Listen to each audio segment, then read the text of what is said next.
Hello and welcome to the Dareful Project. I'm Deborah Hotelling. You know, some people climb big mountains and some surf big waves, but my friend Kim Coutts, she makes new friends. She makes friends like a ninja warrior. She makes friends like you would prepare for a triathlon or you would climb Mount Whitney. In other words, she is all in. And she did this as a challenge to herself, and her stories are amazing. So she's here with us today to talk about why she took on the challenge, how she started to make new friends, and what we can learn from this sort of extreme sport of friendship making. Kim, welcome. Thank you for having me. So fun. So, you know, all of us as we get older, I mean, we used to have our kid friends. We would just like hang out and play together. And then as young people and parents, we would be friends of college friends, or we would be friends of our kids' friends, you know, their parents. And now it's harder. It just feels harder. How do you find new friends? How did you get this way? How did you get started? I think I got divorced. And I think it's really easy to be complacent when you're living with another person. You never really hit that loneliness spot where you're like, oh my gosh, I have to do something huge to change this. But when I got divorced, I decided I would move out.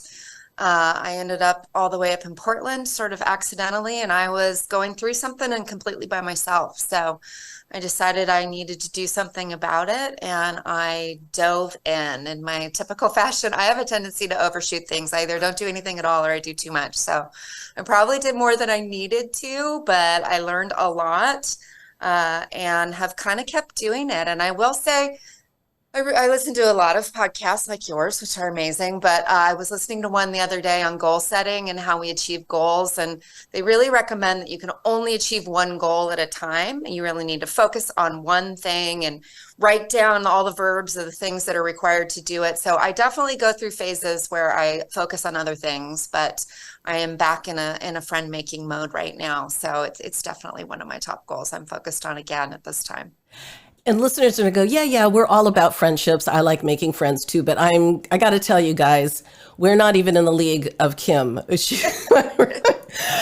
We were talking on the phone last week, and this is how I got so excited about sharing this with y'all, because she just started going down, you know, the Meetup list. And keep me honest on this, Kim, but it sounded like you were just like bringing up Meetup and just like checking all the boxes. I mean, all those weird things, all of those, I don't know if that's super sketchy things.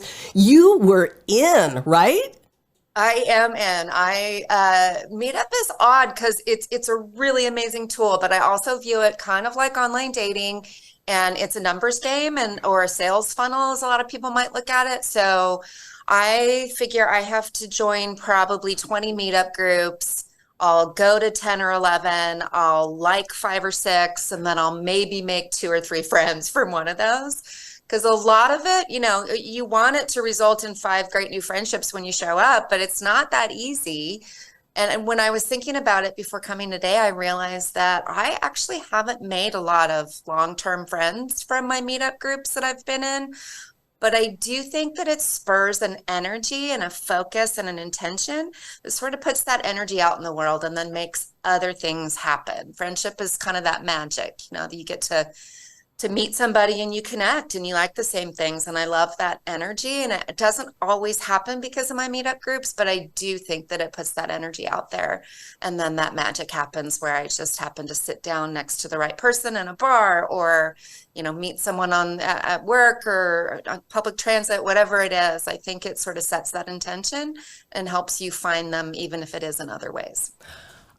I like this because some of my guy friends would say that it was a numbers game with dating. You know, you just kind of ask a lot of women out and then somebody says yes and a lot of people say no, and it's okay. This kind of feels a little bit like the same thing. I actually feel like it is the same thing. I mean, that magic, that connection with another person really is the same thing. But I think as humans, we think that dating is, yeah, for sure, you should be out there looking for, you know, your person. But how often do you run into somebody that tells you their main goal in life is making new friends?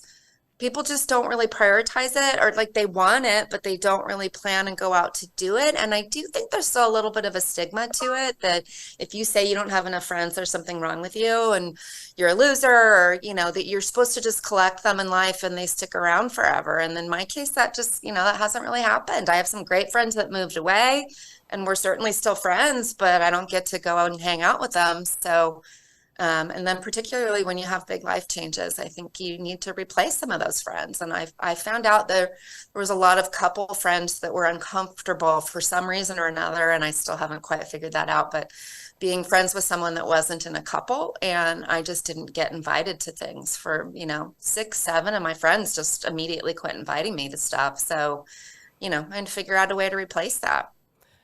It does feel weird though. I mean, I've met folks that I'm like, you're really cool. I would like to go have lunch with you. And I feel incredibly awkward saying, Right? hi, will you be my friend and, and go out to lunch with me? Did you feel that way, or are you just so brave? I do feel that way, but I 100% make myself do it. I met one of my closest friends right now. She was interviewing for a job at my company. I had her resume. I saw that she lived in my neighborhood, which is kind of odd. I live about 40 minutes away from our office. So it's not that normal to have someone in my neighborhood. And the job wasn't right. She didn't want it. It just wasn't a good fit. But she mentioned on our interview call that she was new to the area and didn't know a lot of people. So I emailed her after the interview and just said, hey, I know that this isn't going to work out as a job, but I thought we really connected. And do you want to go grab happy hour? And that was hard because it's just like asking someone for a date. I think you put yourself out there, but then if someone did that to you and wanted to be your friend, would you ever be bummed about it? It's so flattering. No, and it's so rare. As you're saying that, I can see in my mind the handful of men and women who were brave enough to say, let's go have lunch together. I think you'd be cool as a friend. I mean, that is so rare. But wait, Yeah. but I have to ask, do people turn you down? No one has ever turned me down, but what people do is just disappear, right? So and that's the other thing I've had to learn is that friendship, people say it comes in seasons, and I've always been that person that if I really like you, I want to hold on to you and spend time with you. And, I've definitely had friendships that were around for, 5 or 6 months, and then they just sort of disappear. And I've realized that has to be okay. But I always think that, oh gosh, what did I say or what did I do? And, you kind of put it on your own self more than thinking that, oh, they're busy or, there's so many reasons, right? But people do disappear sometimes, and that's tough. But Yeah. I figured for a reason, right? And then there's also the second date question, Yeah. I guess, right? Because it's one thing to go, oh, would you like to go grab a glass of wine and we'll go, and hang out together. But then you have to decide, do I like you well enough to ask you out again as a friend, right? Yep, 100%. And I feel like once you get past that, like once you've done something together 3 times, then you're friends, right? And then it becomes normal and you don't have to feel weird about it. But I feel like those first 3 times are a little bit, you just never know. And I've actually really relied on Groupon. That's another thing that people sort of like forget about and make fun of. But there's so many fun things to do on Groupon that I've had a couple, 3 or 4 friendships that started that way with like, let's just both go pick something interesting on Groupon and go do that. And it gives you, sort of a shared adventure. The same person who I met through the interview, we went on a sidecar tour. So we both got in this motorcycle sidecar. And went on a tour, and some kind of a wine tasting tour. So it was an adventure that kind of bonds you in a way that maybe, just going out to dinner or happy hour doesn't do. Have there ever been moments that didn't go right or it turned weird? No, I mean, there's definitely mishaps. I think last time we were talking, I told you that I was out on a date. I showed up for a date and ended up getting stood up, and I looked horribly sad because not only was I all dressed up on a Tuesday, but it was around Christmas time and I just went to a cookie exchange with a friend. So I had this beautiful box of cookies with a big bow on top, and I'd sat it next to me on the bar. So you could just completely tell that I was getting stood up. And it wasn't my best night, but this woman ended up sitting down next to me and we hit it off. And she actually asked for my phone number. She asked first, which was lovely, which I gave to her on a receipt. And then I didn't hear from her for probably 6 months. And I just thought, well, no big deal. I had a nice conversation with someone. It helped me get over the fact that I was getting stood up for the first time in my life. But then she actually remembered my last name, my first and last name from that conversation, found me online and sent me a Facebook Messenger request. And we got together and have been friends ever since. So you never know. Oh, and good for her. That's brave to give someone your phone number. Yeah. Yeah. Or to ask for it. Right. Right. Right. Yeah. Because I thought about it. One of the other things, I've met some friends, but I have an Airbnb, a room I rent in my house. And that is a very immediate intimacy to immediately be living with a stranger. So there's definitely some times where people wanted to be friends with me in that case, and I did not necessarily. And that's a tough thing to navigate when they're living in your house. Whoa, I had a whoa. guest ask if she could borrow my bathing suit once for my jacuzzi. Wait. So there's definitely some boundary stuff there. I had to, really, and I'm such a people pleaser. My first reaction is, well, of course. And then I was thinking, I'll just let her have it. I'll throw it away. But I had to get my courage together and tell her that that's two things I don't share: bathing suits and toothbrushes.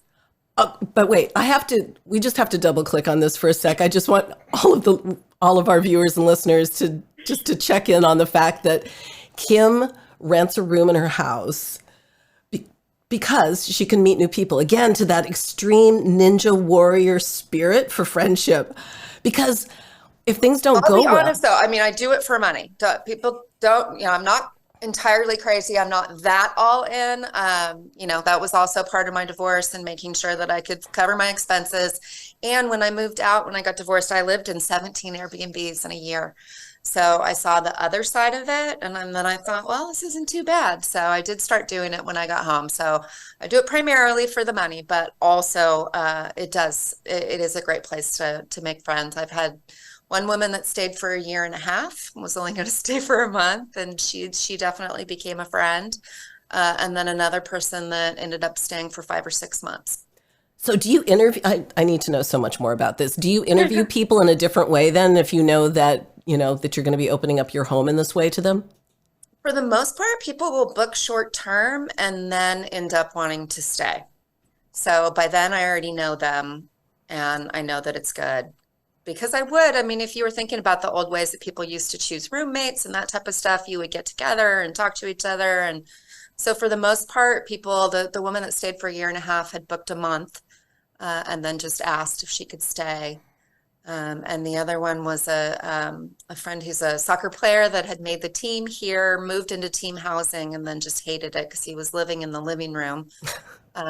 They were shoving, as many soccer players as they could get in this house.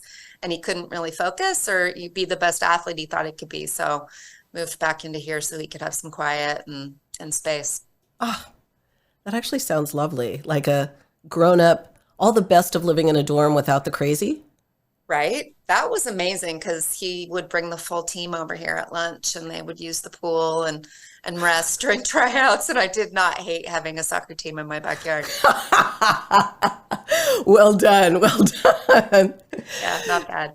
So do you get mad skills doing it this way? Are you able to kind of suss out a situation and go, this is a maybe, or this is a no? How does it work for you inside your head? I think most people when I meet someone, there's that definite connection, and I think and then in the meantime, it's really just about forcing yourself out there to keep trying. I went to a new Meetup group brunch last weekend, and I woke up, an hour and a half before, and all I wanted to do was go back to sleep and not go. So it's a lot of energy to put yourself out there. But I just got up and I did it. So I think, just a matter of the thing that really works is just keep trying, getting yourself out there. When researchers do work on friendships, they have something that they call, what is it called? Fast friends. And it's a protocol that they use to help to connect strangers so that they can watch interactions. And it's this method of asking each other, sharing little things that become more personal and more personal over time, but not oversharing or undersharing or making someone else share a lot and not sharing. It's kind of that even, sharing of back and forth. Yeah. Have you found that that's kind of the way that you approach, a series of new friends, or I how do you don't go think in? about it that much. Like, for instance, at that brunch last weekend, there were 12 people there, and me and one other person, we just had things in common. She was, going through something that I had been through. And we just naturally, I tried to talk to everybody, but we naturally just started talking to each other. And we exchanged numbers, but then we haven't crossed that second date platform yet where we've crossed over. But, I'm watching the Meetup group now to see, okay, well, I'm going to see if the next time she does something, I'm probably going to want to show up, that type of thing. I guess I don't really think about it quite as much. But I mean, it definitely works. And it reminds me of they have those 36 questions to ask, make anybody fall in love with you. I went through those. I have to say, this says more about me than it does about the questions. That some of those were so intimate that I don't know that anyone has ever asked me those questions, and I would have a hard time sharing them. But Really? you're a sharer, though. I am. I'm probably an oversharer. Yeah, I will just put it out there. And I remember Kim and I have been friends for a while. I remember you always being very open, but have you learned to be even more open as a result of this adventure? Shockingly, I used to be very shy. Really? Yeah, so when I was up through even my first year of college, I was painfully shy, but I wanted to be a reporter. I had gotten a job at a newspaper. I was dating my husband at the time, and he used to call me the shy reporter. And I made up quotes for people for the first 4 or 5 months I worked for that newspaper. It was a small paper, and no one really cared as long as you made them, sound good. He had a really big family, and I remember the exact moment we were in Vegas at a wedding, and he had left me for about an hour and a half, and I was bored because I was sitting there alone. And they told people, go find the person you love most in the room for this next dance. And he was coming towards me, and I finally wasn't going to be alone. And the last minute, he grabbed his aunt and pulled her on the dance floor. And we got in a giant fight. And he said, if you would talk to anybody, you wouldn't be so bored. And I thought, you know what, you're right. And the next day, I just made myself start. And now you can't shut me up. Oh my God. I am laughing so hard inside my heart about your first job. My first job also, it was in corporate communications. And I remember I was terrified to call people on the phone. And so I would write down everything I was going to say. Hello, Kim. Good morning. Right? I would write it down because otherwise I Yeah. would just be too terrified to call. Yeah. And, our jobs were similar back in the day where sometimes you'd be given a list for earned media outreach where you'd have to call 300 or 400 people. And it was just horrible. I hated doing it, but you get used to it over time. And yeah, now it's just kind of part of who I am. And I realize that people really respond to those personalities more. My first husband was a little bit of a clown. He worked at a Houlihan's Irish restaurant for even a couple years after graduation. And he told me a story that the people who worked there, the waiters would be there for a long time, but the managers would turn over a lot. And every night when they would get there, they would order nachos for their first meal. And he would carry it out, wait till the last minute, and then pretend to trip and put his face in the guacamole and the sour cream. And my shy self was just like, that's dumb. Like, I can't believe you do that. Like, I was almost embarrassed that he did that.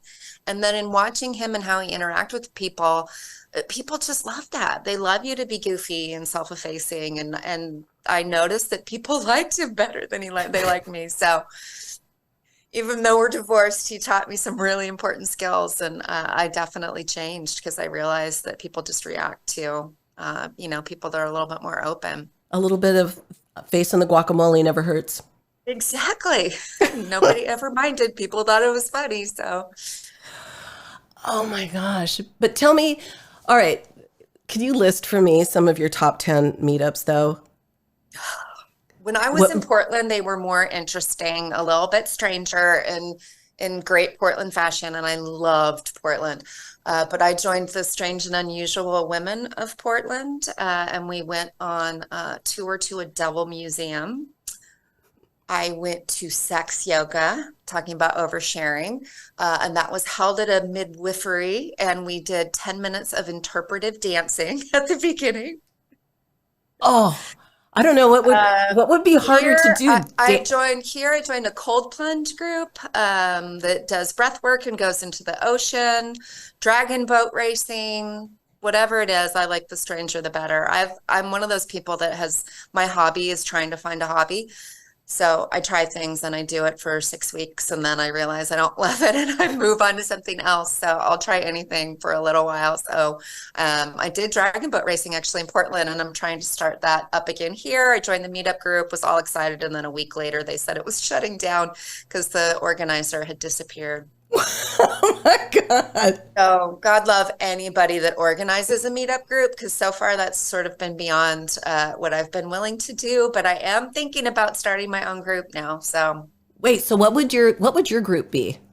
so I just read an article about loneliness and the fact that it is as dangerous to your health as smoking 15 cigarettes a day or drinking 6 drinks. And that blew my mind. And evidently in the UK, they have a minister of loneliness.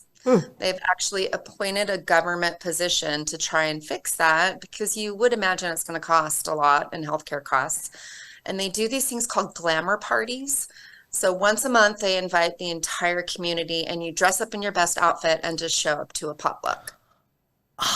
So you get to wear fancy clothes and have Yes, food. no one gets to wear fancy clothes anymore now that we don't go out and bring food and just talk to new people. And they are trying to start one in every village in the UK. And I thought, maybe we need a glamour club in San Diego. I love that. All right, if you do that, we're going to make sure that that we post it up on the site here so that people can join if they want to. That would be amazing. So we're not all as brave as you, Kim. We're not all as brave. So how does one get started if you're shy? What would be the one thing to begin? I mean, I think the first thing to begin is admitting that it's a goal and making it a goal for yourself. Instead of just saying, I wish I had, actually saying that this is my goal, I think is a huge thing. And sort of just getting past that stigma that there's not something wrong with you. This happens, we get older and we all need people. Maybe one of the easiest things to do would be what led you and I to this podcast is just reach out to people you care about that you haven't talked to in a while. You know that you already know them. It's going to be a great conversation and it feeds you in a way that then I think can get you a little bit more brave to maybe do other things. And then I would do 3 things, whatever it is, host a party and ask everybody that you invite that you already know and love to invite one person that you don't already know. I do that every year. I host a Galentine's party and invite all my girlfriends and ask everybody to bring somebody I don't know.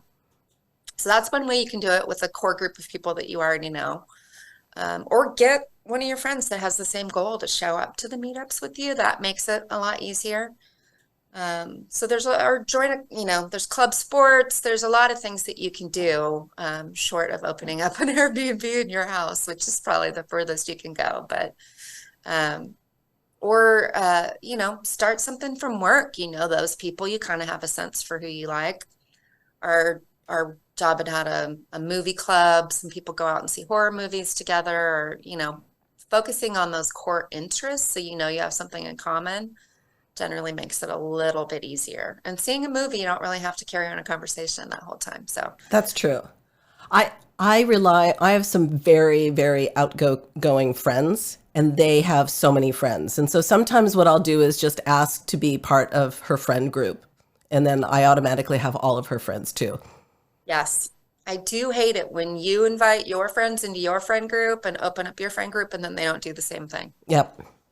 I definitely have friends that still do that. They're like, no, sorry, I'm going out with my other friends. And Ah, you bring up a good point though. Let's talk about sort of the rules of the road. What's reciprocity? What's good manners when you're finding new friends? I have tried not to think about that because for a long time I was kind of like the scorekeeper that would think that people didn't like me as much if they weren't asking me to do things. I have some very busy friends with really big jobs that I will be lucky if I see them once every 5 or 6 months. And, for a while that bothered me a little bit. And then I had to realize that everybody has different schedules and different needs for human interaction. And I love to plan. And so I've decided that I'm not going to keep score anymore and I'm just going to go for it. But I do think, just as being a nice person, showing up, that's the other thing that happens a lot in meetup groups. I would say you usually get about 30% of the people that RSVP actually showing up. And that's a huge thing for the organizers, especially. So if you're going to commit to it and go for it. And then try to, if someone really goes out on a limb and tries to be friends with you, maybe it's your job to ask for the second date. That's really smart. And as you're saying that, during COVID, I was part of a Zoom salon group, a group of women coming together and just, talking about current events. And I was ashamed to learn that most of these women, in fact, it was a hard rule that if their friend didn't reach out to them every few days, that they were not true friends. And I'm like, ew, wow, I can really let a long time go before I reach out to folks. So that was a really helpful thing to learn, that people have different expectations of, staying in touch, what that means. And so I've learned to listen harder to what other people's needs are on that. Yeah, or even just asking. I had one friend that, I literally she lives in Nashville. I will talk to her once every 6 months. And at one point I'm like, hey, it just doesn't feel like we're friends anymore. And she said, why? And I said, we just never speak to each other. And she said, well, you never told me that was a requirement. She's a psychiatrist. I got to hand it to her. But I'm like, all right, that's fair. I did never tell you that was a requirement. So now you know. I would like to speak to you once a quarter in order to maintain our friendship. And she really tries, and she doesn't always, make it happen, but she's got little kids at home and she's in a very different place in her life than I am. I love that, though, that you were brave enough to have that conversation. I did not want to, but yeah, she definitely forced it. I was just a little bent out of shape and just trying to exit. And she's like, hold on a second. You never told me that's important. Oh my gosh. What do you know now that you wish you would have known a few years ago about the nature of friendships? I think all of that sort of give and take. And it's really hard in intimate relationships not to make it about you. And I finally figured out it's not about me. And people don't wake up thinking about how they, don't want to be friends with me. They just are busy, or the fact that, some things come and go in your life. And I've had friends, for a couple years and then they just disappear. And that used to really hurt me. And now I realize that, there's a reason for those things, and just much more mellow than I used to be. Well, I love this. And I love, in fact, folks, that the reason that we're talking today is that Kim, out of the blue, pinged me on LinkedIn and said, what are you doing? And it was so nice to see your name come up in my LinkedIn messaging. So thank you for doing that. Of course. It was, I actually went to a networking class, and she challenged us to reach out to 5 people that we cared about every day for, one day, one person a day for a week. And that was probably the best thing I ever learned in a network. I'm not a big networker. I don't like a room full of people that I don't know is like my worst nightmare. I'm not that brave or outgoing, but it's a good reminder that there's a lot of people you cross over in your life that maybe you lose touch with, but you always sort of like to talk to. And if folks want to talk to Kim, I'm going to, Kim, if it's okay with you, put your LinkedIn profile on the site so that folks can know about you and reach out to you if they're interested. Absolutely. I'm always looking for new friends. Or a job as the loneliness minister if, the U.S. wants to get on it and start saving ourselves some healthcare dollars. Can I nominate you? I'm going to vote for you.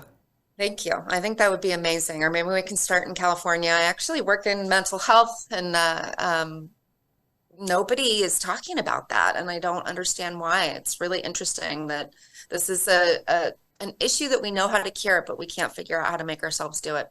And I think we're so used to it. I was struck visiting Greece that people would ask me, we hear that Americans are lonely. How does that work? Like they really wanted to know how you could be lonely. Yeah. they're so connected and spend so much more time together. And, our wealth as a country just really breeds isolation. And then COVID certainly did not help. We all retreated into our houses, and I think it's still sort of hard to come back out. I'm doing Greek goodbye here, which means we don't ever say goodbye, because I want to have you talk about one more thing, which is because you talked about the house. You made a really provocative statement to me when we chatted last week about you get to a certain point in your life where you have a home and it's lovely and you have enough money that you can just sort of wall yourself off in that home and that's your life. And Warren Buffett, that same day I was listening to him being interviewed, and he said the exact same thing. So what's in the air here, Kim? I hope. I mean, it's happened with a lot of my friends, and I do think that you have a choice later on in life when you can make these decisions to have your life continue to get bigger or to just sort of get smaller. And I think we all need to spend time around people who aren't us. And that is the thing that the Airbnb does for me.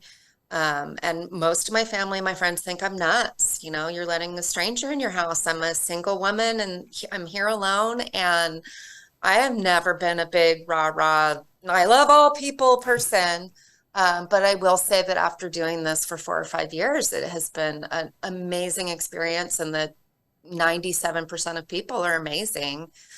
But I think it is good for you to, people talk about getting out of your comfort zone, and that's where the growth happens. And it's absolutely true. When you have to get along with someone that grew up in a completely different way, in a different place, in a different culture, and live that close with them, it does teach you a lot. And I definitely think that we need to be mindful about making sure our lives keep getting bigger instead of smaller. Well, you, Kim Coutts, are amazing. Thank you for joining us today. Thank you so much. It was so great to see you. Thanks for listening to the Dareful Project. Please follow, like, and leave a review. It really helps. We're on all your favorite platforms: Spotify, Apple Podcasts, Google Podcasts, iHeartRadio, Audible, TuneIn, Amazon Music, Stitcher, SoundCloud, and YouTube. And to connect, you can email me at Deborah@dareful1.com. That's Deborah, Debra, @dareful1, that's with the number 1.com. Thanks for listening.